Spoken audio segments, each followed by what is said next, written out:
கர்த்தருடைய பரிசுத்த நாமத்துக்கு மகிமை உண்டாவதாக. இந்த நாட்களில் ஆவி ஆத்மா சரீரத்தை குறித்து படித்து கொண்டிருக்கிறோம். ஆத்மாவிலே ஒரு பகுதியை பேசியிருக்கிறோம். ஆத்மாவிலே ரெண்டாவது பகுதியை நான் தொடர்ந்து உங்களோடு பேசும்படியாக விரும்புகிறேன்.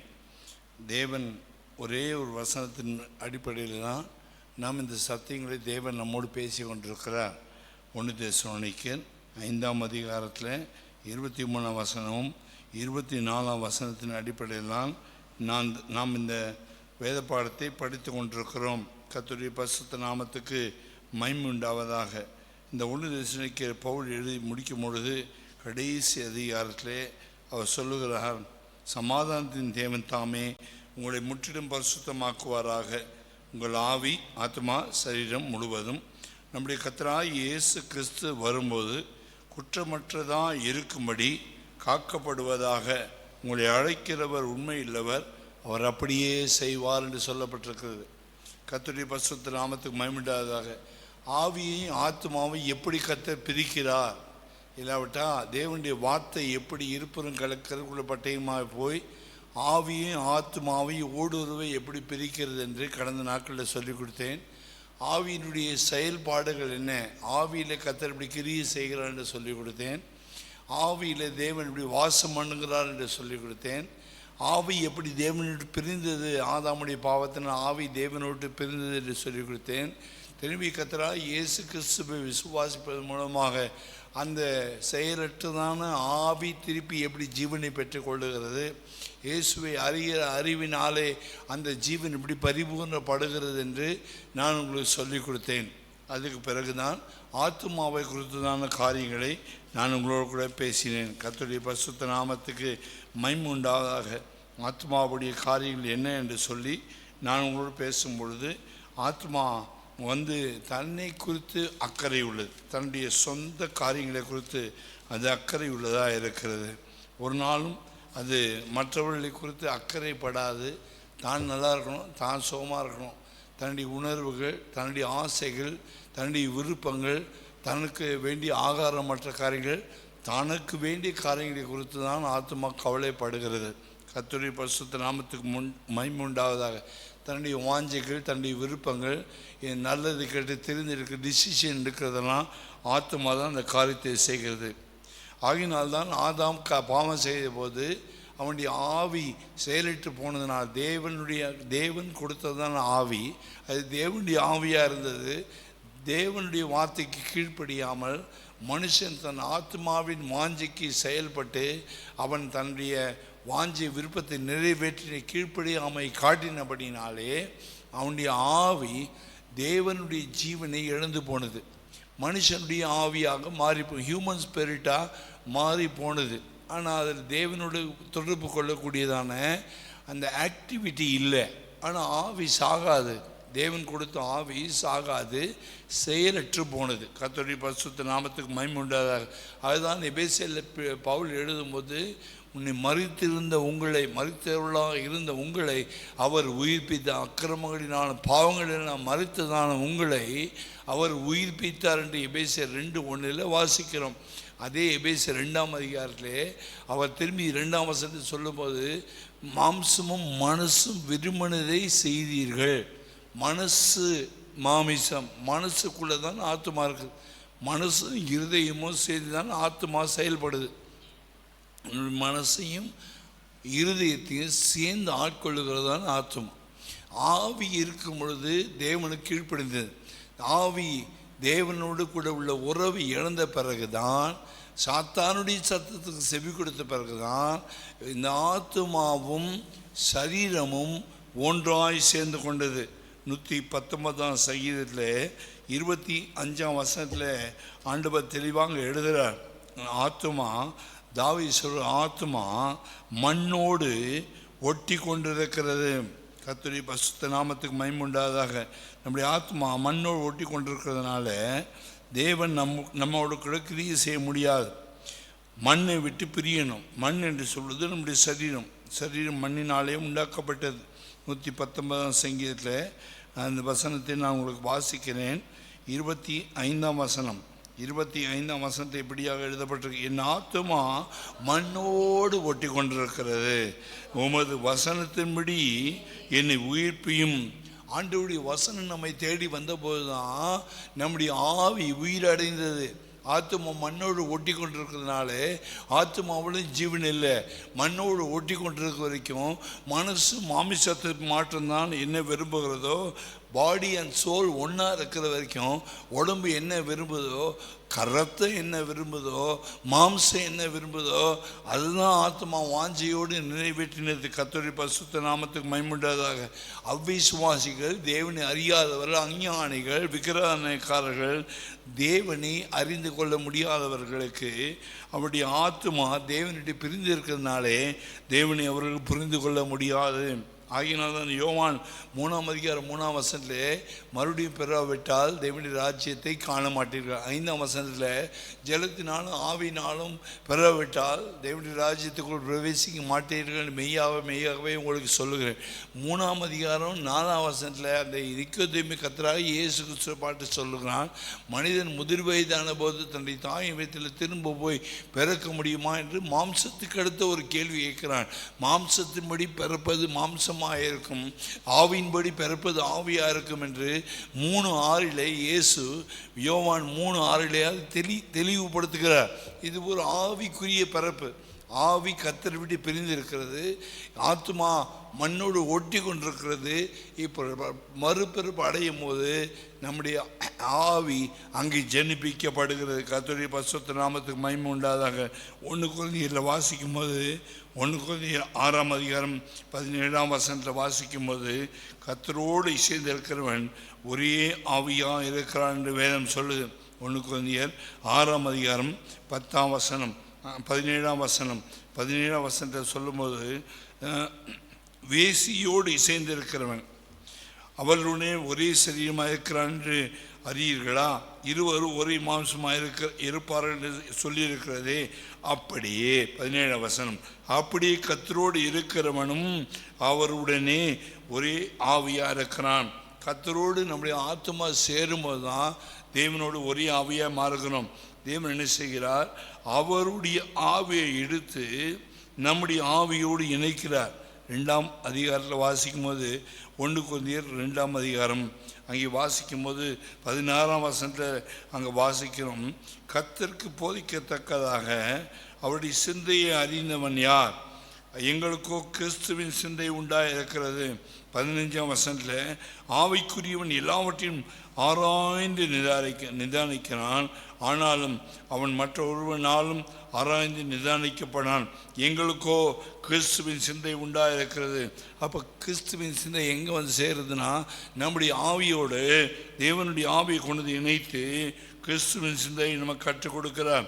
தேவனுடைய ஆவி என்ன செய்கிறது? நம்முடைய ஆவியோடு இணைந்த பிறகு 4 காரியங்களை கற்றுக் கொடுக்கிறது. 1 கிறிஸ்துவின் சிந்தை கற்றுக் கொடுக்கிறது, இன்னொன்று தேவனை அறிகிற அறிவை கற்றுக் கொடுக்கிறது, 3வது தேவனுடைய சித்தத்தை அறிகிற கிருபையை கற்றுக் கொடுக்கிறது, 4வது தேவனுடைய மனதை, இல்லாவிட்டால் தேவனுடைய மனதை எப்படி அபியாசப்படுத்த வேண்டும், செயல்படுத்த வேண்டும் என்று கற்றுக் கொடுக்கிறது. கர்த்தருடைய பரிசுத்த நாமத்துக்கு மகிமை உண்டாவதாக. சவுலுக்கு தேவனுடைய ஆவி தேவைப்பட்டது. ஆராதனை செய்வதற்கு தேவனுடைய ஆவி இல்லாமல் அவன் ஆராதனை நியாயப்பிரமாணத்தின் முடியாது, ஆராதனை செய்ய முடியாது. தேவனுடைய ஆவி வந்த பிறகு தான் அவனுக்கு ஆராதனை செய்ய முடியும்.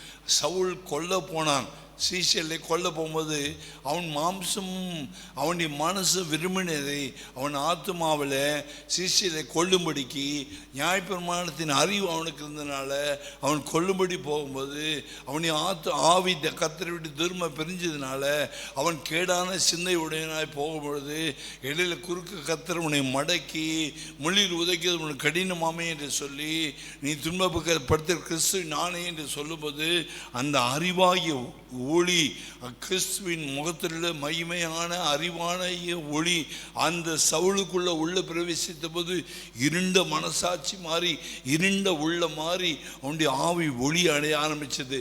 ஒளி அடைந்த போது அவன் கேட்குறான், ஆண்டவரே நான் என்ன செய்ய வேண்டும் என்று கேட்குறான். அதுதான் தெளிந்த புத்தி.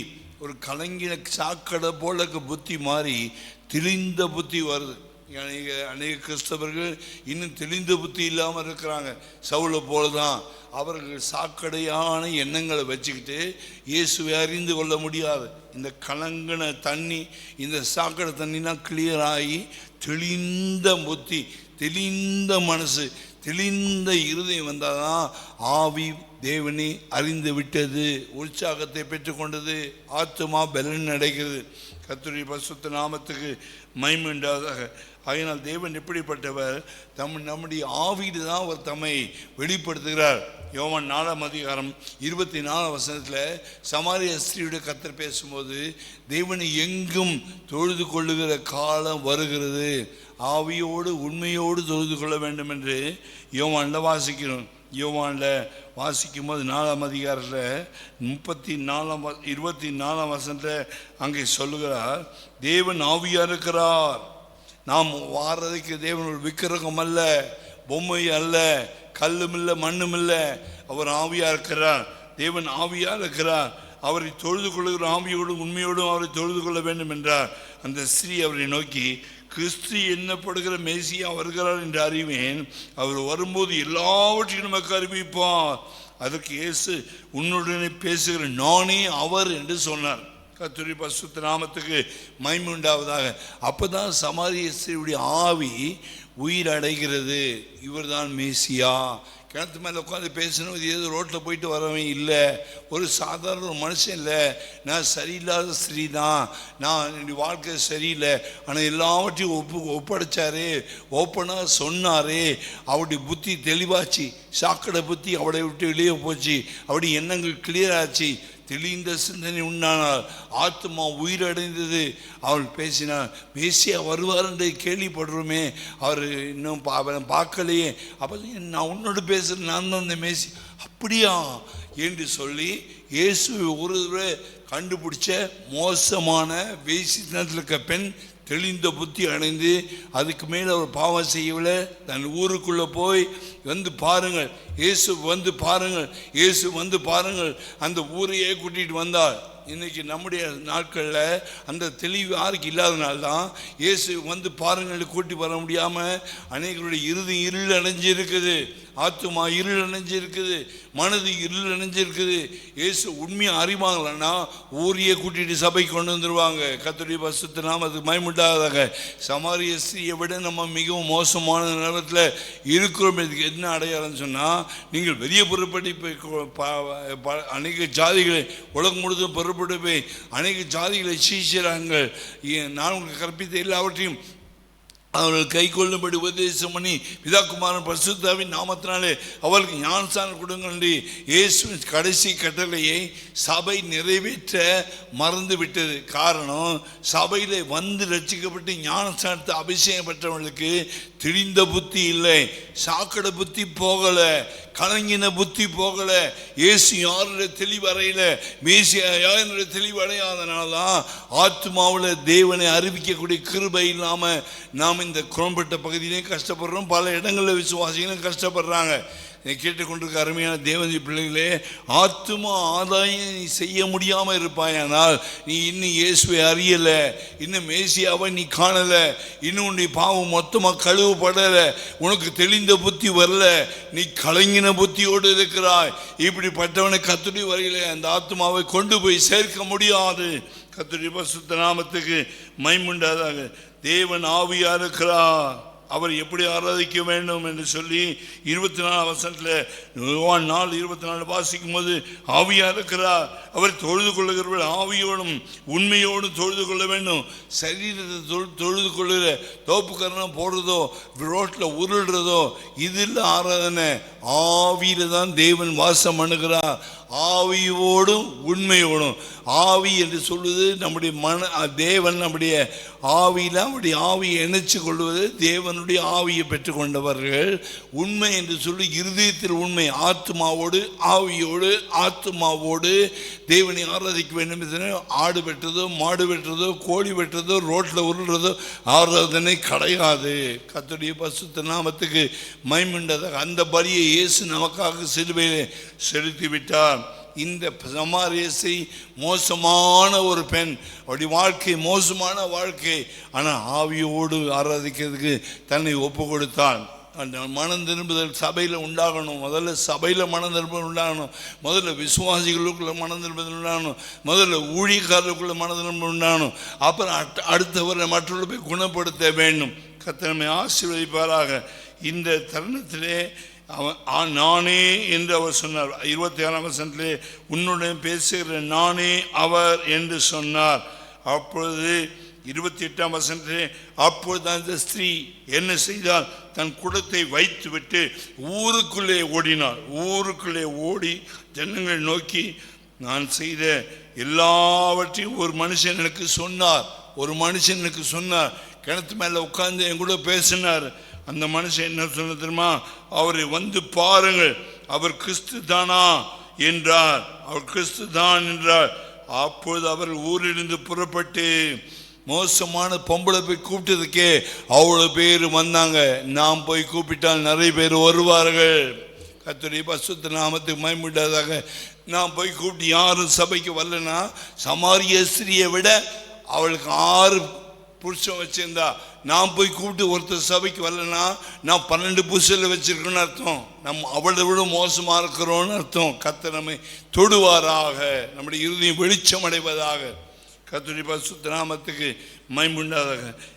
மரியாள் சொல்லும்போது லூக்கா 1ஆம் அதிகாரத்தில் தேவனுடைய காரியங்களை அவள் சொல்லும்போது 46ஆம் வசனம் 47ஆம் வசனத்தை நான் உங்களுக்கு வாசிக்கிறேன். 46ஆம் வசனம் 47ஆம் வசனம். அப்பொழுது மரியாள், என் ஆத்துமா கர்த்தரை மகிமைப்படுத்துகிறது. எப்போ மகிமைப்படுத்துது? இயேசு மரியாளுக்குள்ள உற்பத்தி ஆகியிருக்கிறார். இயேசு உள்ளே அங்கே உருவாயிருக்கிறார். ஜீவன்ல வித்து அங்கே உள்ளே வந்திருக்கணும்னு இப்படி ஆத்துமா கர்த்தரை என்ன செய்கிறது? மகிமைப்படுத்துகிறது. நமக்குள்ள இயேசு இருந்தால் சபையில் வந்தோன்னு கர்த்தரை மகிமைப்படுத்துவோம். வீட்டில் கர்த்தரை மேம்படுத்துவோம். மனுஷனை மேம்படுத்த மாட்டோம், தேவனை மேம்படுத்துவோம். கர்த்தருக்குள் களி கூறுகிறது. அவர் தம்முடைய அடிமையின் தாழ்மையை நோக்கி பார்த்தார். இது முதல் கொண்டு எல்லா சந்ததிகளும் என்னை பாக்கியவதி என்பார்கள். இன்னைக்கு உலகம் முழுசும் ஆட்சி கோயிலில் மரியாதை வாழ்த்துறாங்க. அவளை பாக்கியவதின்னு சொல்கிறாங்க. இயேசுவை ஏற்றுக்கொள்ளாதவங்க கூட மரியாதை பாக்கியவதின்னு சொல்கிறாங்க. ஏன்னா அவளே தன் வாயில தீர்க்க சொன்னான், உலகம் முழுதும் என்னை பாக்கியவதி என்று சொன்ன யாரை பெற்றேன்? தேவகுமாரனான இயேசுவை நான் சுமந்தேன். நாம் இயேசுவை சுமக்கிற ஒரு பாத்திரமாய் என்னைக்கு மாறுறோமோ அப்போ தான் உண்மையான மனதின்மையை கிறிஸ்தவனாய் மாறுகிறோம். ஆத்மாவில் இயேசுவை பெட்டியை சுமக்கிற மாதிரி, நம்முடைய கோல்டி சில்வரி சுமக்கிற மாதிரி வெளியேற பெற்று சுமந்து கொண்டு போக வேண்டும். கர்த்தர் நம்மை தொடுவாராக. நாம தேவனை கண்டுபிடிக்கல, தேவன் தான் தம்மை நமக்கு வெளிப்படுத்தினார். தேவன் தம்மை நமக்கு வெளிப்படுத்தினார். எப்படி வெளிப்படுத்தினார்? ஒரே பேரான குமாரனை அனுப்பினார். யோவான் 1:17 வாசிக்கும் போது, தேவனை ஒருவனும் ஒரு காலும் கண்டதில்லை, அவருடைய மடியிலுக்கு ஒரே பேரான குமாரனே அவரை நமக்கு வெளிப்படுத்தினார். அந்த குமாரன் எப்படி இருந்தால்? வார்த்தையாக இருந்தால். அந்த வார்த்தை மாம்சம் இரத்தமாக மாறி அது நமக்குள்ளே கிருபையின் சத்தியமாக வந்து நமக்குள்ளே தங்கி வாசம் பண்ணிற்று என்று வாசிக்கிறோம். கர்த்தருடைய பரிசுத்த நாமத்துக்கு மகிமை உண்டாவதாக. எபேசியரில் வாசிக்கும் போது எபேசியர் புத்தகத்தில் ரொம்ப தெளிவாக எழுதுகிறாரு. நாம் 4ஆம் அதிகாரத்தில் வாசிக்கிற 4ஆம் அதிகாரம் 23ஆம் வசனம் 23ஆம் வசனத்தில் அங்கே தெளிவாக உங்கள் உள்ளத்திலே புதிதான ஆவியுள்ளவர்களாகி மெய்யான நீதியிலும் பரிசுத்தத்திலும் தேவனுடைய சாயலாக சிருஷ்டிக்கப்பட்ட புதிய மனுஷனை தரித்து கொள்ளுங்கள். முன்னே ஒரு மாம்சத்தின் மனுஷனை தரித்திருந்தோம், கோபத்தின் மனுஷனை தரித்திருந்தோம், எரிச்சலின் மனுஷனை தரித்திருந்தோம், மிருகத்தை தரித்திருந்தோம், பிசாசி தரித்திருந்தோம். ஆனால் உங்க உள்ளத்துல ஒரு புதிய ஆவியுள்ளவர்களாக வேண்டும். உங்கள் உள்ளத்திற்கு கசப்பான ஆவி, கோபமான ஆவி, எரிச்சலான ஆவி, பாவம் செய்கிற ஆவி, அசுத்தமான ஆவி, இச்சைகளின் ஆவிலாம் வெளியே போய் ஒரு புதிய ஆவி உங்களுக்குள்ள வர வேண்டும் என்று சொல்றார். ஒரு புதிதான ஆவி, தேவனுடைய ஆவி. 22 அந்தபடி முந்தின நடக்கைக்குரிய மோசம் போக்கும் இச்சைகளினாலே கெட்டு போகிற பழைய மனுஷனை நீங்கள் களைந்து போட்டு. ஒரு பழைய மனுஷன் உள்ள கூடியிருந்தான், அது பாவ மனுஷன். அந்த ஆத்மாவுக்குள்ள ஒரு பழைய மனுஷன் தான், அது ஒரு கிட்ட போன மனுஷன், நாசமாக போன மனுஷன், பாவம் செய்கிற மனுஷன், உபசாரத்தின் மனுஷன், இச்சைகளின் மனுஷன், கெட்ட மனுஷன். அது எப்போ வரைக்கும் இருக்கணும்னா இயேசு வரும்போது அதை தூக்கி எரிய பழகணும். இயேசு வந்த பிறகு கூட அப்படி தான் இருப்பேன் அப்படின்னா நாம் நரகத்துக்கு போய் கொண்டிருக்கிறோன்னு அர்த்தம். அந்த பழைய மனுஷன் வெட்டி தூக்கி போடணும். பழைய மரத்தை, அழுகி போன மரத்தை வெட்டி போட்டுட்டு புதிய வித்தாக இயேசுவாகி வித்து எடுத்து வச்சு ஒரு புது மனுஷனாகி இயேசு நான் சிறுகவும் அவர் வளரவும் இடம் கொடுக்கும்போது தான் உள்ளான மனுஷனில் புதிய ஆவி வரும். புதிய மனுஷன், புதிய ஆவி. பழைய மனுஷன் போயிட்டான், ஞானஸ்நானம் எடுக்கும்போது பழைய மனுஷன் நடக்க மாட்டோம். புதிய மனுஷன் நமக்குள்ள வருகிறார், அவர் இயேசு கிறிஸ்து. அந்த புதிய சிருஷ்டி உள்ள வர்றார். அந்த புதிய சிருஷ்டிக்குள்ள புதிய ஆவியுடைய ஒழுக்கத்தை கொடுத்து என்ன செய்கிறாரு? 23 உங்கள் புதிதான உள்ளத்தில் புதிதான ஆவி உள்ளதாகி 24 மெய்யான நீதியிலும் பரிசுத்தத்திலும் தேவனுடைய சாயலாக சிருஷ்டிக்கப்பட்ட புதிய மனுஷனை தரித்து கொள்ளுங்கள். இப்படிலாம் வந்த நாள் ரட்சிக்கப்பட்டு ஞானஸ்நானத்தை அபிஷேகம் பெற்ற பிறகு புதிய மனுஷன் உள்ள வந்த பிறகு நீங்கள் என்ன செய்யணும்னு சொன்னால், நீங்கள் ஒருவருக்கு அவயவங்களாக இருக்கிறபடினாலே சபையில் எல்லா விசுவாசியும் சொந்தக்காரங்களை பார்க்கக்கூடாது, எல்லாம் ஒரே அவயவங்களாக, ஒரே சென்ற அவயங்களாக இருக்கிறபடினாலே 25 ஒரே ஒருவருக்கொருவர் அவயங்களாக இருக்கிறபடினாலே பொய்யை களைந்து அவன் பிறனுடைய மெய்யை பேச கடவன். கோபம் கொண்டாலும் பாவம் செய்யாதிருங்கள். சூரியன் அஸ்தமிக்கிறதுக்கு முன்னாக உங்கள் எரிச்சல் தனிய கடவுள், பிசாசுக்கு இடம் கொடாதீர்கள் என்று வேதம் சொல்லுது. கர்த்தருடைய பரிசுத்த நாமத்துக்கு மகிமை உண்டாதாக. ரோமர் 12 வாசிக்கும் போது ரோமரில் தெளிவாக எழுதுகிறாரு. 12 நம்முடைய மனது புதிதாக வேண்டும். எப்படி புதிதாக வேண்டும்? இறுதியம் மாறிச்சு, ஆவியில் கர்த்தர் வந்துட்டார். பழைய மனுஷனை களைஞ்சு போட்டாச்சு. இப்போ ஆத்துமாவில் புதிய ஆவி வந்துச்சு. புதிய ஆவி வந்த பிறகு 2 ரோமர் 12 நீங்கள் இந்த பிரபஞ்சத்துக்கு, இந்த பிரபஞ்சன்னு இந்த உலகம், இந்த உலகத்தாரை போல வேஷம் போடாதீங்க, உலகத்தார் மாதிரி பேசாதீங்க, உலகத்தார் மாதிரி சினிமா பார்க்காதீங்க, உலகத்தார் மாதிரி கட்டுப்பாட்டை பேசாதீங்க, உலகத்தார் மாதிரி அசிங்கமாக நடக்காதீங்க, கேவலமாக நடக்காதீங்க. அவங்க ரட்சிக்கப்படல, அவங்க பழைய மனுஷன், அவங்களுக்கு புதிய ஆவி இல்லை, புதிய இருதயம் இல்லை, புதிய மனசு இல்லை. உங்கள் மனதை புதிதாக்கணும்னா, உங்களுடைய மனதை புதிதாக்கணும்னா கர்த்தராகிய இயேசு கிறிஸ்துக்கு ஒப்பு கொடுக்கும் போது இந்த பிரபஞ்சத்துக்கு ஒத்த வேஷம் தெரியாமல் தேவனுடைய நன்மையும் பிரியமும் பரிபூர்ணமான சித்தம் என்று பகுத்தறியத்தக்கதாக உங்கள் மனம் புதிதாகிறதுனால, மனசு புதிய ஆவி, புதிய சரீரம், புதிய ஆவி, புதிய மனசு மறுரூபமாகுங்கள். எத்தனை வருஷம் ஆகும் மறுரூபமாகறதுக்கு? ஒரு நல்ல கிறிஸ்தவன் ரட்சிக்கு போய்ட்டு ஞானஸ்நானத்தை மறுரூபமாகறதுக்கு 3 வருஷத்துலேயே மாற்றம் உண்டாகும். 30 வருஷம் தேவையில்லை, 15 வருஷம் தேவையில்லை, 5 வருஷம் தேவையில்லை. 3 வருஷத்தில் ஒப்பு கொடுத்து, கர்த்தருக்கு ஒப்பு கொடுத்து, பலியாக ஒப்பு கொடுத்து, பலியாக ஒப்பு கொடுத்து ஜீவிப்பானால் 3 வருஷத்தில் பிரகாசமுள்ள ஒரு கிறிஸ்தவனாய் மாற முடியும். கர்த்தருடைய பரிசுத்த நாமத்துக்கு மகிமை உண்டாதாக. ஏன் மாற முடியல?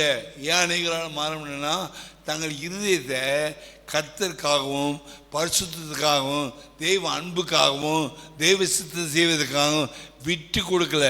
எங்கள் வீடு, ஏன் பிரச்சனை, ஏன் காரியம், கர்த்தர் வேண்டாம் என்று கர்த்தரை ஓரமாக ஒதுக்கிட்டு, எனக்கு ஞானம் இருக்குது, எனக்கு அறிவு இருக்குது, எனக்கு தெளிவு இருக்குது, எனக்கு பாஸ்டர் சொல்லி தர வேண்டியதில்லை, பைபிள் சொல்லி தர வேண்டியதில்லை, எனக்கு எல்லாம் தெரியும், நான் எத்தனை வருஷம் ஆள், அதெல்லாம் நமக்கு வேலை செய்ய. தேவ சித்தம் அறிய வேண்டாம். மனசு புதுசாகணும், டெய்லி புதுசாகிட்டே இருக்கணும். கர்த்தருடைய பரிசுத்த நாமத்துக்கு மகிமை உண்டாவதாக. அதனால தான் முதலாம் வசனம் சொல்லும்போது, அப்படி இருக்கிற சகோதரரே, நீங்கள் உங்கள் சரீரங்களை பரிசுத்தமும் தேவனுக்கு பிரியமான ஜீவ பலியாக ஒப்பு கொடுக்க வேண்டும் என்று தேவனுடைய பைபிள் திறந்து கொஞ்சம் பாருங்க. பைபிள் எல்லாமே இருக்குது. உங்கள் வேத புத்தகத்தை பாருங்க, அங்கே பாருங்க என்ன எழுதியிருக்கான்ட்டு. ஒப்பு கொடுக்க வேண்டும் என்று தேவனுடைய இரக்கங்களை முன்னிட்டு வேண்டிக் கொள்ளுகிறேன். இதுவே நீங்கள் செய்யத்தக்க புத்தியுள்ள ஆராதனை. கர்த்தருடைய பரிசுத்த நாமத்துக்கு மகிமையுண்டாக. எத்தனை வருஷமாக புத்தி இல்லாத ஆராதனை செய்திருக்கலாம். உங்களை ஆத்துமா புத்தி இல்லாத இதோ வந்தோம் போனோம், ஒரு ட்ரெஸ்ஸை மாட்டிட்டு வந்தோம், 2 கை தட்டினோம் போட்டோம். வாழ்க்கையில் சுவாபம் மாறல, கனி கொடுக்குற ஜீவியம் இல்லை, தேவன் விரும்புகிற பரிசுத்தமான எண்ணங்கள் இல்லை, பரிசுத்தமான பேச்சுக்கள் இல்லை, பரிசுத்தமான பார்வை இல்லை, பரிசுத்தமான சிந்தனை வரலன்னா எத்தனை வருஷம் விசுவாசியாக இருந்தாலும், எத்தனை வருஷம் நான் ஊழியக்காரன் இருந்தாலும் பிரயோஜனம் இல்லை. நான் நரகத்தான் போவேன். நாம் புரிந்து கொள்ள வேண்டும். நாம் சும்மா ரசிக்கப்பட்டு சபைக்கு வரல. கோயிலை சுற்றிட்டு வந்து நம்மளை கொண்டு வந்து வச்சிருக்காரு. இந்து கோயிலை சுற்றிட்டு வந்தால் நம்மளை கொண்டு நம்மளை விருட்சமாக மாற்றி ஜீவனுள்ள நம்பிக்கையை நமக்கு கொடுத்து, வருகை நம்பிக்கையை கொடுத்து, ரட்சிப்பை கொடுத்து, அபிஷேகத்தை கொடுத்து, உனக்குள்ள ஜீவனுள்ள ஆவியை கொடுத்து, புதிய மனசை கொடுத்து, புதிய சரீரத்தை கொடுத்து, தேவனை ஆவியோடு உண்மையோடும் சமாரிய ஸ்திரியை திருத்தினவர் தான் நம்மையும் திருத்தினார் என்பதை புரிந்து கொள்ள வேண்டும். கர்த்தருடைய பரிசுத்த நாமத்துக்கு மகிமையுண்டாதாக. 1 கொரிந்தியரில் வாசிக்கும் போது 3ஆம் அதிகாரத்தில் வாசிக்கிறோம் பாருங்கள். அங்கே ரொம்ப தெளிவாக எழுதுகிறாரு. பல வருஷங்கள் விசுவாசியாக இருந்த கொரிந்தி சபையை பார்த்து பவுல் வேதனையோடு எழுதுகிறார். என்ன எழுதுகிறான்னு சொன்னால், மேலும் சகோதரியே, நான் உங்களை ஆவிக்குரியவர் என்று எண்ணி. பைபிள் தரங்க. இன்னும் வந்து பார்த்துட்டு வேடிக்கை பார்த்தீங்கன்னா ஒன்றுமே ஏறாது. பைபிள் கர்த்தருடைய லெட்டர், கர்த்தர் நமக்கு எழுதி கொடுத்ததான டாக்குமெண்ட். அவருடைய கற்பனைகள் படி நடக்க வேண்டும். தெய்வ வசனத்தை புறக்கணிக்காதீங்க. கைவீசின் பீச்சுக்கு போகிற ஆளுகிட்ட வரக்கூடாது. தெய்வ வசனத்தை கேட்டதான் ஆத்துமா வெளிச்சம் அடையும். மேலும் சகோதரனே, 1ஆம் வசனம், 1 கொரிந்தியர் 3ஆம் அதிகாரம் 1ஆம் வசனம், மேலும் சகோதரனே, நான் உங்களை ஆவிக்குரிய எண்ணி உங்களுடைய பேசக்கூடாமல் மாம்சத்துக்குரியவர்கள் என்றும் கிறிஸ்துவுக்குள் குழந்தைகள் என்றும் எண்ணி பேச வேண்டியதாயிற்று. நீங்கள் பலன் இல்லாதவர் ஆவிக்குரிய வாழ்க்கையில் பலன் இல்லை. வருஷங்கள் போச்சு, ஸ்ட்ரென்த் இல்லை. அபிஷேகத்தில் ஸ்ட்ரென்த் இல்லை, ஜபத்தில் ஸ்ட்ரென்த் இல்லை, பரிசுத்தில் ஸ்ட்ரென்த் இல்லை. அப்படி காத்தடிச்சா ஆடுது, 4 பெட்டி போல ஆடுது. பலனில் கவுந்துரும் போல இருக்குது. ஆவிக்குரிய வாழ்க்கை கவுந்துற மாதிரி ஓடுறாங்க.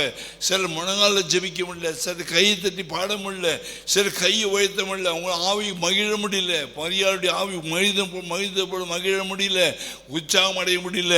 வருஷங்களை பார்த்தா 20, 15, 23, 24 சொல்லிக்கிட்டே போகலாம். ஆனால் மரம் உள்ள உளுத்துட்டே போகுது, மரம் கீழே உளுத்துட்டே போகுது. பெரிய கோபுரம் கட்டினாங்க பாபேலில். அநேகர் பெரிய கோபுரம் உயரமாக கட்டினாங்க. அந்த கோபுரம் மாதிரி ஒரு கோபுரம் உலகத்தில் கிடையாது கட்டினாங்க. ஒரே நாளில் கோபுரம் இடிஞ்சு. சீலோவாமில் ஒரு கோபுரத்தை கட்டினாங்க. அதுலேயும் கூட ஒரே நாளில் கீழே இடிஞ்சு விழுந்துச்சுன்னா அஸ்திபாரத்தை பார்க்கல. கீழே பார்த்து கேர்லெஸ்ஸாக விட்டாங்க. அதில் கரையம் பிடிச்சி 8வது மாட்டில் உட்காந்து சந்தோஷமாக பிரியாணி சாப்பிடும்போது அத்தனை பேர் கீழே விழுந்து செத்து போனாங்க. ஏன் தெரியுமா? வாழ்க்கையில் அஸ்திபாரத்தை சரி பண்ணாவிட்டா 8 அடுக்கு மாடி, 10 அடுக்கு மாடி, 20 வருஷம் சொல்லிட்டு இருக்காது. அஸ்திபாரத்தை சரி பண்ணு, அஸ்திபாரத்தை ஒழுங்குபடுத்து. ஆத்மா கலண்டு கீழே விழுந்துடும். அல்லேலூயா, அல்லேலூயா. உங்கள் வீட்டில் 10, 15 வருஷமா 20 வருஷமா பெயிண்ட் அடிக்காமல் போனீங்கன்னா கரையாக வச்சிடும். உங்கள் கதவுகளை பெயிண்ட் அடிக்காமல் போனால் கரையாக வச்சிடும். உங்கள் வீடுகளை சுத்தம் பண்ண வச்சா பூரானம் எலிய வீட்டுக்குள்ளே வரும். அப்பப்போ வீடு சுத்தம் பண்ணிகிட்டே கிளியர் பண்ணிகிட்டே இருக்கணும். மனசு புதுசாக்கணும், இருதயம் புதுசாக்கணும், ஆவியை புதுசாக்கணும், எண்ணங்களை புதுசாக்கணும். ஆதியிலேருந்து மாறி வரணும். 50 வருஷம் பேசாத கெட்ட குணங்களை தூக்கி போட்டு சுத்த இறுதி பெற்றுக்கொள்வாயாக. இப்படி தாங்க சொல்கிறார்.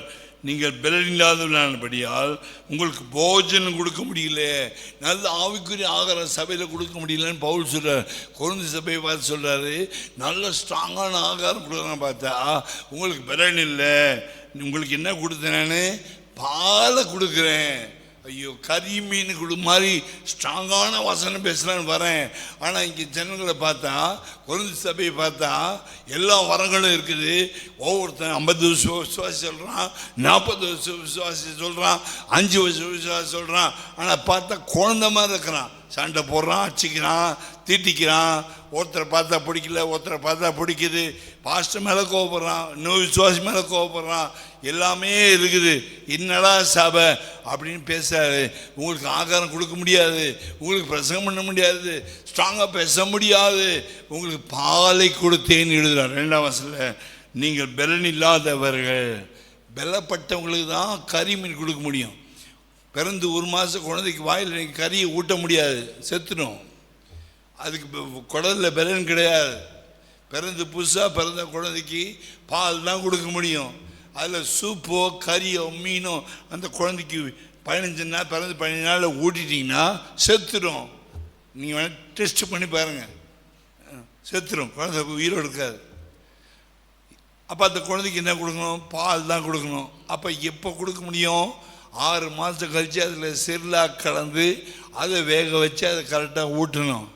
6 மாதம் கழித்து செர்லாக், 3 மாதம் 4 மாதத்துக்கு போய் செர்லாக் ஊட்டி அதுக்கு ட்ராப்ஸை ஊற்றி, அது சளி வரும்போது ட்ராப்ஸை ஊற்றி, அப்புறம் கொஞ்சம் கொஞ்சமாக ஒரு வயசு வரும்போது தான் கால் ஊண்டி நிற்கும் போது தான் கொஞ்சம் அதுக்கு ஆகாரம் பிசைஞ்சு ஊட்ட முடியும். அதுக்கப்புறம் போக போக அம்மா கறி கொண்டு வா, மீன் கொண்டு வான்னு கேட்கும்.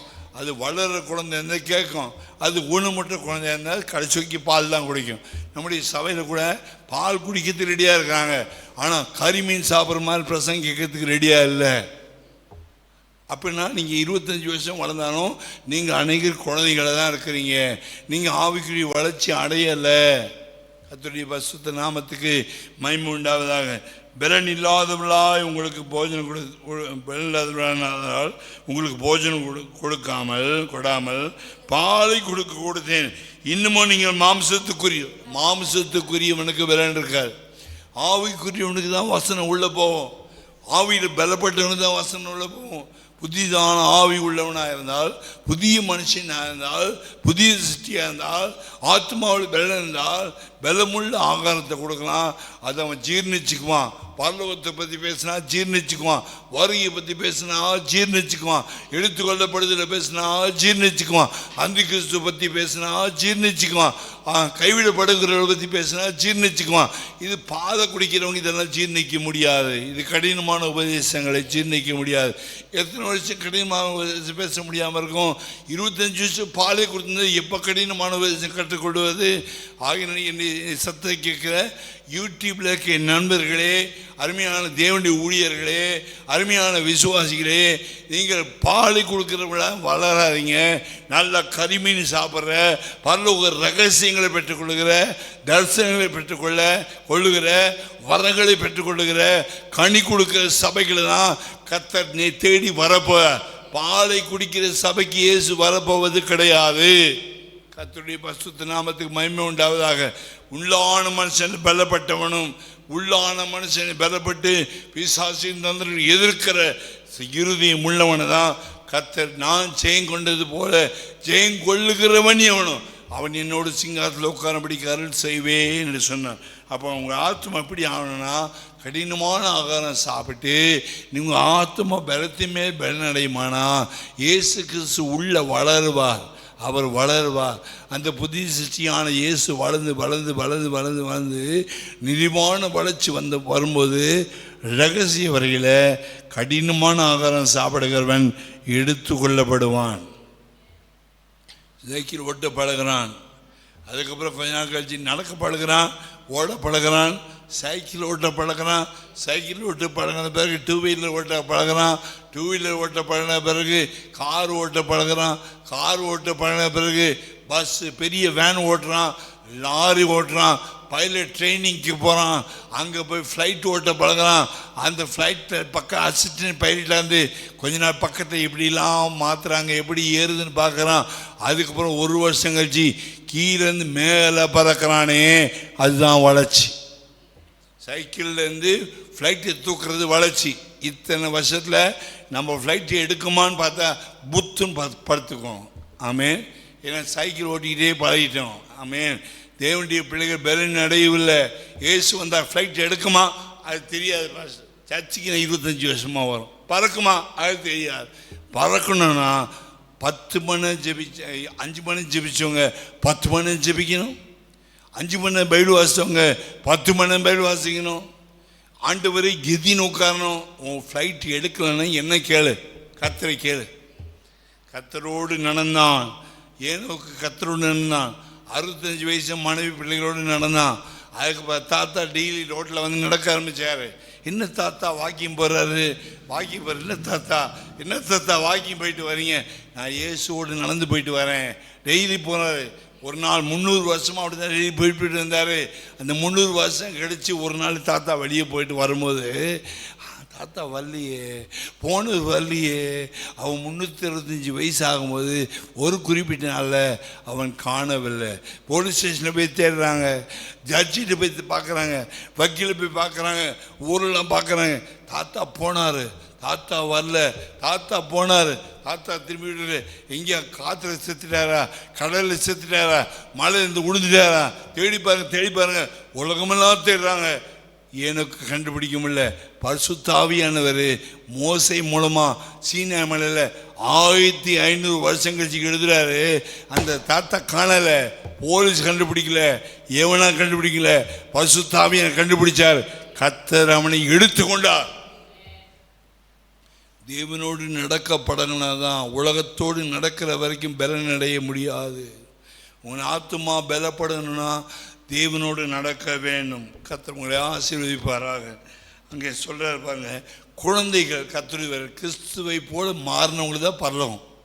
சும்மா 10 வருஷம் 15 வருஷம் பேசிட்டு இருக்கணும் பரலோகம் போக முடியாது. வளர்ந்தியா, ஆத்மாக்களை சந்திச்சியா, ஆதாயம் பண்ணியா, தேவனுடைய கட்டளை நிறைவேற்றினியா, உபவாச ஜெபத்தில் வந்து சாப்பிட்டு வந்து உட்காந்துருக்கியா, உபவாசத்தில் உட்காந்துருக்கியா, ஏமாத்துறியா, உன்னை நீ ஏமாத்திக்கிறியா, எல்லாம் கர்த்தர் எழுதி வைப்பார்.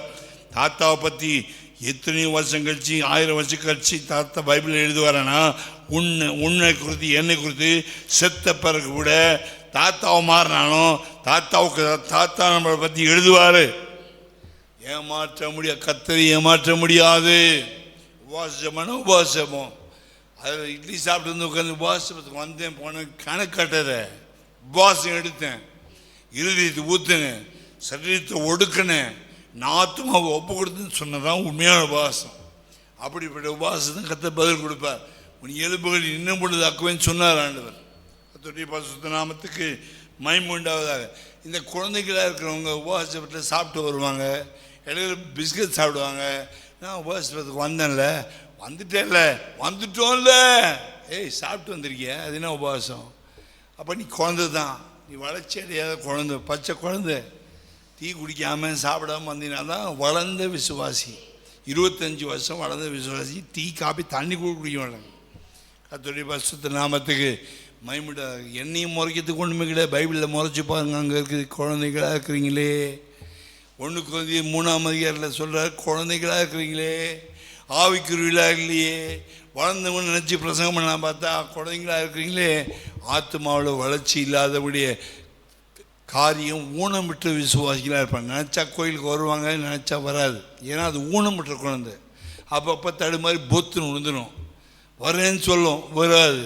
ஏன்னா கால் ஆவிக்குறி உள்ளே இருக்க ஆவிக்குறி கால் உடைஞ்சி போச்சு, ஆவிக்குறி கை உடைஞ்சி போச்சு, ஆவிக்குறி கண் உடைஞ்சி போச்சு, ஆவிக்குறி தரிசனம் உடைஞ்சி போச்சு. வெளியே கால் நல்லா இருக்கும், அடிட்டு போயிட்டு வரலாம், எல்லாம் செய்யலாம். அந்த கால் நல்லா இருக்கும்.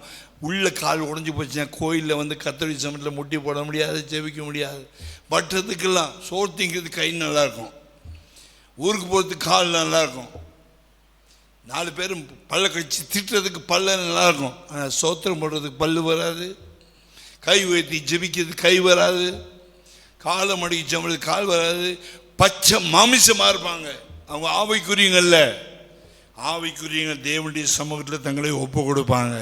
தங்களை என் ஆத்துமா தேவனை நோக்கி வாஞ்சித்து, மான்கள் நீரோடி வாஞ்சித்து கதனமா போல என் ஆத்துமா தேவனை நோக்கி வாங்கி. அவங்கள யாரும் கட்டாயப்படுத்த வேண்டியதில்லை. ஒரு நல்ல ஆவிக்குரிய மனுஷனை, நல்ல மனுஷனை, தெய்வத்துக்கு பயப்படுற மனுஷனை, மனுஷிய கோயிலுக்கு வான்னு சொல்ல வேண்டியதில்லை. அது தானாக வந்து அடிப்பணியும். கர்த்தருக்கு அடிப்பணியும். நான் கர்த்தருக்கு அடிமை என்று மரியாள் சொன்னால் தேவனுக்கு அடிப்பணியும். மனுஷனை பார்க்காது, எந்த பாஸ்டர் வந்து நடத்துகிறான்னு கூட பார்க்காது. கர்த்தர் காலில் அடிப்பணியும். அந்த கர்த்தர் காலில் எண்ணெய் ஊற்றும், தைலத்தை ஊற்றும்.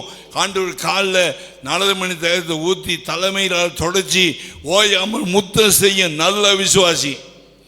அறக்குறை விசுவாசி எவன் நடத்துகிறான், எவன் நடத்துகிறா, யார் பிரசங்கம் பண்ணுறான் அதை பார்க்குற. நீ மாம்சத்தில் பச்சை மாம்சம், உனக்கு ஆவி இல்லை, உனக்கு தேவனோட ஐக்கியம் இல்லை, பச்சை மாம்சமாக இருக்காத கர்த்தருடைய வழியில் போக முடியாது.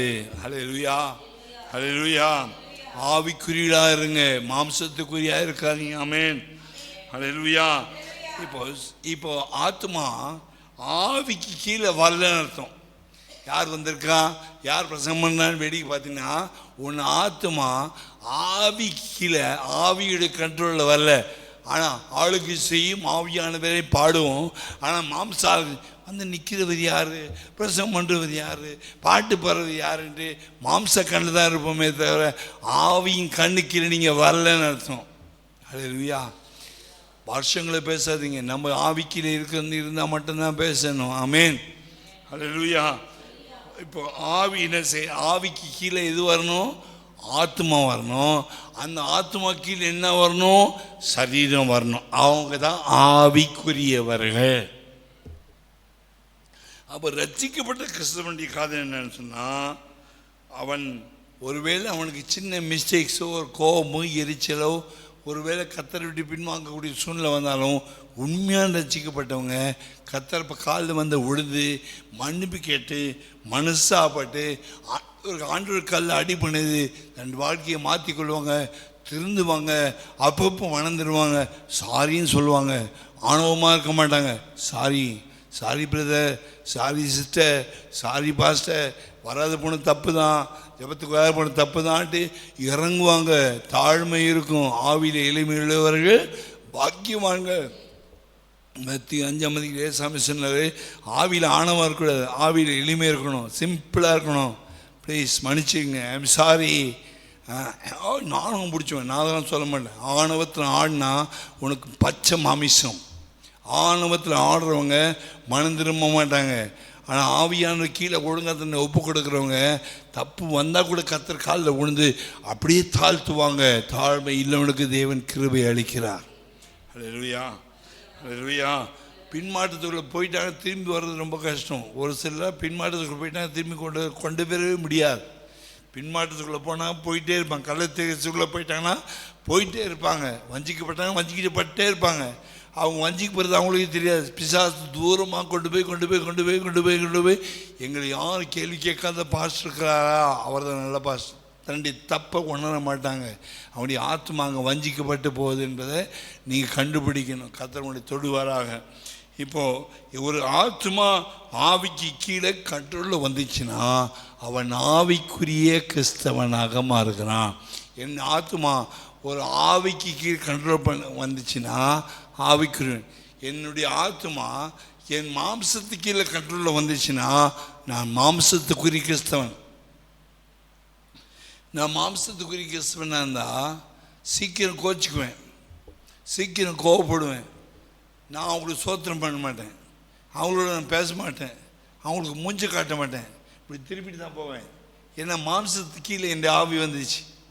ஏன்னா என் ஆத்மா ஆவிக்கு கீழே இருக்குமானா அடுத்து பேசுவேன், அடுத்த நிமிஷமே பேசுவேன், அடுத்த நிமிஷமே பாசமாக இருப்பேன், அடுத்த நிமிஷமே விட்டுருவேன், அடுத்த நிமிஷமே தாழ்த்துவேன், உணர்த்துவேன். மனம் திரும்பினால் நேசிப்பேன். அல்லேலூயா. அவங்க தான் ஆவிக்குரிய கிறிஸ்தவர்கள். இல்லைன்னா இன்னும் உலகத்தரப்போடு தான் நம்ம எதிர்க்கிறோன்னு அர்த்தம். அப்புறம் ஆவிக்குரிய கிறிஸ்தவர்கள் இன்னொரு பலவீனமான கிறிஸ்தவனை கண்டம் பண்ண மாட்டான். ஒரு பலவீனமான கிறிஸ்தவன் சபைக்கு வரான், அவன் பேச்செல்லாம் ஒரு மாதிரி இருக்குது, ஐயா ஐயா ஐயா இவனை பாரு ஐயா அப்படிலாம் பேச மாட்டான். அவனையும் நேசித்து அவனை கர்த்தருக்குள் பலப்படுத்துவான். அவன் பலவீனமான கிறிஸ்தவன் இருந்தாலும் புதுசாக ரசிக்கப்படும். நாங்களும் பழைய விசுவாசி, ஆனால் அவன்கிட்ட பேச மாட்டோம். அவன் ரொம்ப ஒஸ்தி, நாங்களாம் பரிசுத்தவான்கள். அவன் இப்போ வந்தான், அவன்கிட்ட நாங்கள் பேச மாட்டோம், சோத்திரம் கூட பண்ண மாட்டோம். பண்ணாத, நீ அப்படி தான் முதல்ல வந்த, நான் அப்படி தான் முதல்ல வந்தேன். என்னை பார்த்து எவ்வளோ பேர் முதல் சர்ச்சுக்கு முன்னு பரியாசம் பண்ணவன் தான், இவனை சர்ச்சுக்கு வரானு சொன்னவன் தான். ஆனாலும் தேவன் சொல்கிற அப்படிப்பட்ட காரியம் நாம் செய்வோமானா, அப்படி செய்கிற விசுவாசி வந்து மாம்சத்துக்குரியவன், ஆவிக்குரியவன் இல்லை. பலவீனர்களை மாற்ற தான் கர்த்தர் கொண்டு வரார். செருப்பு திருடுறவனையும் பைபிள் திருடுறவனையும் கர்த்தர் கொண்டு வரார். அவனை நாய் மாதிரி பார்க்கக்கூடாது, மனுஷனா பாரு. நம்மளும் அப்படி தான் இருந்தோம். நம்மளும் பெரிய வானத்திலிருந்து கூச்சி பரிசுத்தவன் கிடையாது. யாராவது தப்பு செஞ்சிட்டாங்கன்னா உடனே அவங்கள பார்த்து அவங்க மூச்சு பட்டுக்கூடாது. மூச்சு பட்டால் ஆவி போயிடுமா. மூச்சு பட்டால் என்ன செஞ்சிடும், ஆவி போயிடும். போயிடும். ஏன்னா இவங்க ஆவி நல்ல ஆவி, இவங்க ஆவி சுத்தமான ஆவி. அவங்க மூச்சு பட்டால் இவங்க ஆவி போயிடுமா. செய்யாதீங்க. நம்முடைய மூச்சு பட்டையை திரும்பி செத்து போனாங்க. நான் ஒழுங்கு இல்லாமல் வாழ்ந்தோம், இதெல்லாம் மனுஷனான்னு கேட்டாங்க. அப்படிப்பட்ட மூச்சு, கெட்ட மூச்சு, கெட்ட ஆவி நமக்குள்ளே இருந்துச்சு. ஒரு கொட்டாய் விட்டால் செத்துருவான், ஒரு யாப்பை கொண்டு செத்துருவான். அப்படிப்பட்ட ஆவினால் நமக்குள்ளே இருந்துச்சு. அப்படின்னா நாங்கள் அப்படிப்பட்ட சபையில் நம்ம யாரும் ஏழாமல் நினைக்கல, அவங்களையும் நேசித்தோம்.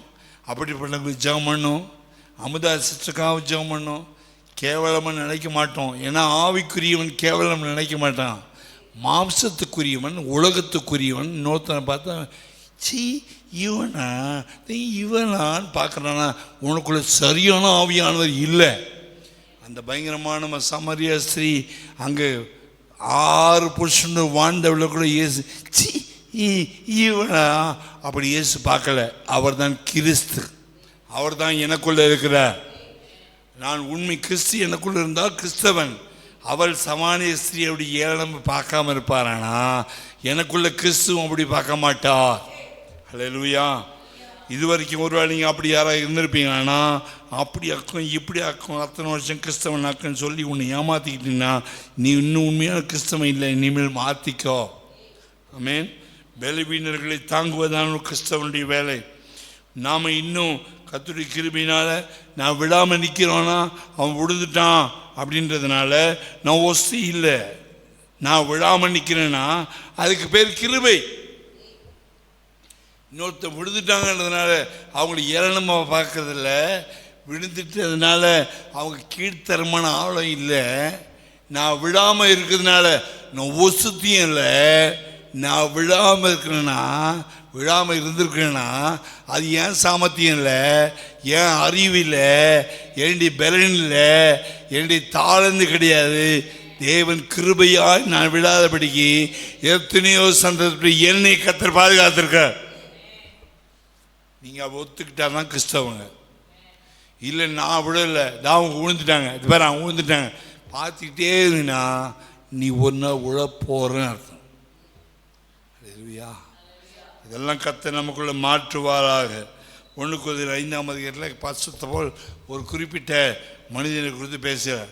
1 Corinthians 5ஆம் அதிகாரத்தில் அங்கே ஒரு மனுஷன், கொரிந்து சபையில் மோசமான ஒரு மனுஷன் தான். அவனுடைய வாழ்க்கையில் அவன் பெரிய பிரச்சனை மாட்டிட்டான். கொரிந்து சபையில் மோசமான ஒரு பிரச்சனை. ஒரு மனுஷன் தன்னுடைய மாற்றாந்தையை வச்சிருந்தான், விசாரத்தை மாட்டிட்டான். அங்கே இருக்க ஜனங்க அதை கண்டுபிடிக்கல. பவுல் இதை கண்டுபிடிச்சிட்டாரு. பவுல் இதை கண்டுபிடிச்சி, உங்களுக்கு ஒரு விசாரணை உண்டு என்று பிரசித்தமாய் சொல்லப்படுகிறது. தன் தகப்பனுடைய மனைவி வைத்திருக்கிறானே, அஞ்ஞானிகளுக்குள்ள சொல்லப்படாத விசாரமாக இருக்கிறது. இப்படிப்பட்ட காரியம் செய்தவனே நீங்கள் உங்களை விட்டு நீக்காமலும் துக்கப்படாமலும் இருக்கிறீங்க.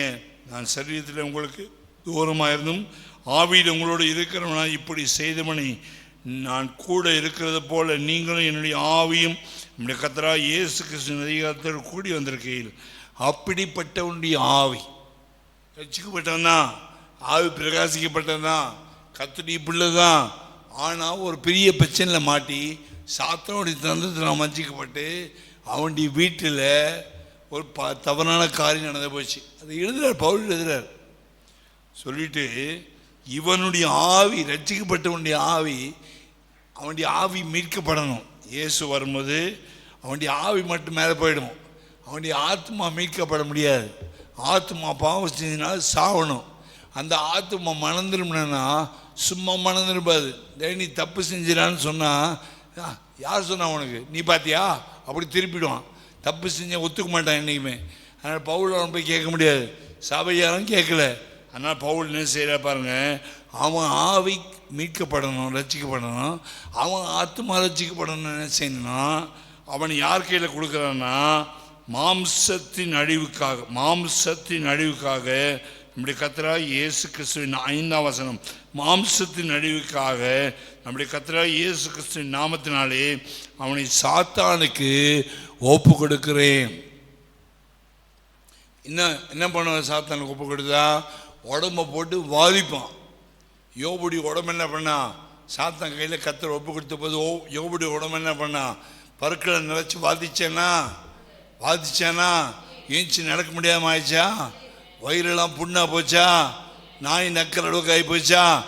இந்த மாதிரி பவுல் என்ன செய்யறதுன்னா, இப்படிப்பட்ட விபசாரம், சொந்த தாயோட விபசாரம் பண்ணவனே சபை கெட்டு போகக்கூடாதுன்னு சொல்லி, சபை நாரி போகக்கூடாதுன்னு சொல்லி, சபையில் எல்லாருக்கும் விபசாரம் வந்துடக்கூடாது, விபசாரம் என்று மன்னிக்கப்பட முடியாத பாவம் என்று சொல்லி அதை உணர்த்துவதற்காக ஒரு மனுஷனை பிடிச்சி சாத்தான் கையில போடுக்கிறார். உண்மையான ஊழியக்காரன். இன்னைக்கு எந்த ஊழியக்காரன் செய்யறதில்லை, பவுல் செஞ்சார். இன்னைக்கு எந்த ஊழியக்காரன் செய்யறதில்லை, சாத்தானுடைய கையில் கொடுத்தார். அவனை போட்டு உடம்புல போட்டு பூத்து கேன்சர் வந்து அது வந்து இது வந்து ஐயோ ஐயோ ஐயோ ஐயோ துடிச்சு செய்ய மாட்டேன் பாவம் தவறி அழுது அந்த இந்த தாயோட தப்பு செஞ்சு அவங்கள சாகடிச்சு, அதுக்கப்புறம் மனம் திரும்பின பிறகு 2ஆம் கொரிந்தியரில் பாவம் ரொம்ப சாவுக்கு கிட்ட போனான். அவனை சேர்த்து கொள்ளுங்கன்னு சொல்லி இறக்கப்பட்டு சேர்த்து கொண்டாங்க. சில பேர் தேவனே நம்மை சாத்தான் கையில் ஒப்பு கொடுத்துருவார். தேவனுக்கு பிரியமில்லாத காரியம் செஞ்சால் தேவனே நம்ம சாத்தான் கையில் ஒப்பு கொடுத்துருவார். சிலர் கூட்டத்துக்கு வர முடியலன்னா அது அவங்க தப்பு இல்லை, சாத்தான் கையில் ஒப்பு கொடுத்துட்டார். வர முடியாது, ஜெபத்துக்கு வர முடியாது, கூட்டங்களுக்கு வர முடியாது. ஆல்ரெடி பிசாசு கையில் கர்த்தர் அவங்களை ஒப்பு கொடுத்துட்டார். ஆலயத்துக்கு வர முடியாது, ஆலயம் என்ற கண்ணு தெரியாது, ஆத்துமாங்க க்ளோஸ் ஆகிடுச்சு. கர்த்தருடைய பரிசுத்த நாமத்துக்கு மகிமை உண்டாவதாக. நாம் கீழே விழாமல் இருக்கிறோம்னு சொன்னால் கிருபை என்ன செய்து, கிருபை கர்த்தர் கொடுத்துருக்காருன்றதுனால கிருபை பாவம் செய்கிறதுக்கு லைசன்ஸ் கிடையாது. ஒரு மனுஷன் பாவம் செய்யறதுக்கு கொடுக்கப்பட்ட லைசன்ஸ் கிடையாது. கிருபை கர்த்தர் யார் கொடுக்குறாருன்னா, பாவத்தை ஜெயிக்கிறது தான் கிருபை கொடுக்குறார். ரோமரில் வாசிக்கும் போது இப்போ நாம் என்ன சொல்லுவோம், ரோமர் 6ஆம் அதிகாரம் 1ஆம் வசனம் வாசிக்கும் போது, ஆகியால் என்ன சொல்லுவோம், கிருபை பெருங்கும்படிக்கு பாவத்தில் நிலை நிற்கலாம் என்று சொல்லுவோமா? கிருபை வந்துச்சு. பாவம் கிருபை வந்தபோது கிருபை பாவத்தை மேற்கொண்டது. 20ஆம் வசனம் 5:20-21 மேலும் மீறுதல் பெருகும்படிக்கு நியாயப்பிரமாணம் வந்தது. அப்படி இருந்து பாவம் பெருகின இடத்தில் கிருபை அதிகமாக பெருகிட்டு, அதில் பாவம் மரணத்துக்கு ஏதுவாக ஆட்கொண்டது போல கிருபையானது நம்முடைய கர்த்தராகிய இயேசு கிறிஸ்துவின் மூலமாக நீதியினாலே நித்திய ஜீவனுக்கு ஏதுவாக ஆட்கொண்டது. அடுத்த வருஷம் சொல்ல, ஆகையால் என்ன சொல்லுவோம், கிருபை பெறணும்னா இன்னும் பாவம் செய்யலாமா? அப்படி சொல்லலாமா? கூடாது. பாவத்துக்கு மரித்த நாம் இனி அதில் எப்படி பிழைவோம்? கிறிஸ்து இயேசுக்குள்ளாக ஞானஸ்நானம் பெற்ற நாம் அனைவரும் அவருடைய மரணத்துக்குள்ளாக ஞானஸ்நானம் பெற்றதை அறியாமல் இருக்கிறீர்களா? அப்படின்னா கிருபை பெற்றதுனால பாவ செய்யறதுக்கு லைசன்ஸ் கொடுத்துட்டான்னு எடுத்துக்கூடாது. கிருபை கொடுத்ததே உலகம், மாமிசம், பிசாசு, அசுத்தங்கள், அநியாயங்கள், பாவத்தின் நிச்சயங்கள் இவங்களை ஜெயிப்பதுக்கு தான் கிருபை கொடுத்ததை தவிர, கிருபை கொடுத்துட்டல என்ன ஒன்று செஞ்சிடலாம், பண்ணி போட்டுருவார். ஏமாத்திக்காதீங்க, சாத்தான் கையில் ஒப்பு கொடுத்துருவார். ஏதோ ஒன்று இருந்து மன்னிப்பார், அப்போ ஒரு இடத்துக்கு சாத்தான் கையில் ஒப்பு கொடுத்துருவார். இதுதான் ஆத்மாவுடைய சத்தியம். நல்லா புரிஞ்சு கொள்ளுங்க. ரட்சிக்கப்படாதவனுக்கு அவன் சரீரத்தை ஆளுகை செய்ய முடியாது. ரீத் மேலே ஆவி ஆளுகை செய்ய முடியாது. ஏன்னா ஆவி கிரியை செய்யலை. ஆவி இன்ஆக்டிவாக இருக்குது, ஆக்டிவாக இல்லை. இயேசு வந்த பிறகு தான் ஆவி ஆக்டிவ் ஆகுது, மனசாட்சி ஆக்டிவ் ஆகுது. அப்போ ரட்சிக்கப்படாத அவிசுவாசிகளுடைய ஆத்மா சரீரத்தை ஆளுகை செய்யுது. மனசு மாம்சம் விரும்பபடி தான் உலகத்தை செய்வாங்க. நம்முடைய ஆவி ரட்சிக்கப்பட்ட ஆவியாக இருக்கிறதுனால ஆத்மா சரீரத்தை ஆளுகை செய்ய முடியாது, ஆவியானவர் சரீரத்தை ஆளுகை செய்கிறார். அதனால் உலகத்தான் வெட்டுவான், குத்துவான், கொலை பண்ணுவான். என்னால் வெட்ட முடியாது, கத்தி கொடுத்தாலும் வெட்ட முடியாது. ஏன்னா என்னுடைய ஆவி ரட்சிக்கப்பட்டிருக்குது, இயேசு எனக்குள்ளே இருக்கிறாரு, புதிய ஆவி இருக்குது. என்னால் கெட்ட வார்த்தை பேச முடியாது, என்னால் போய் பேச முடியாது, எனக்கு அநியாயம் பண்ண முடியாது. அதான் கேட்டேன், இவ்வளோ பிரச்சனைகள் பண்ணுறீங்களே, உங்கள் வீட்டில் கொள்ளடிச்சுன்னா, உங்கள் பிள்ளைகளை கடதுனா, உங்கள் சாமான்ஜத்தை தூக்கிட்டு பண்ணால், உங்கள் பணத்தை தூக்கி பண்ணால் 2 லட்சம் வாங்கின பொய் சொல்கிறீங்கன்னு கேட்டேன். சுத்தமான சாட்சியோடு நான் பேசுகிறேன். ஆமென், ஹல்லேலூயா.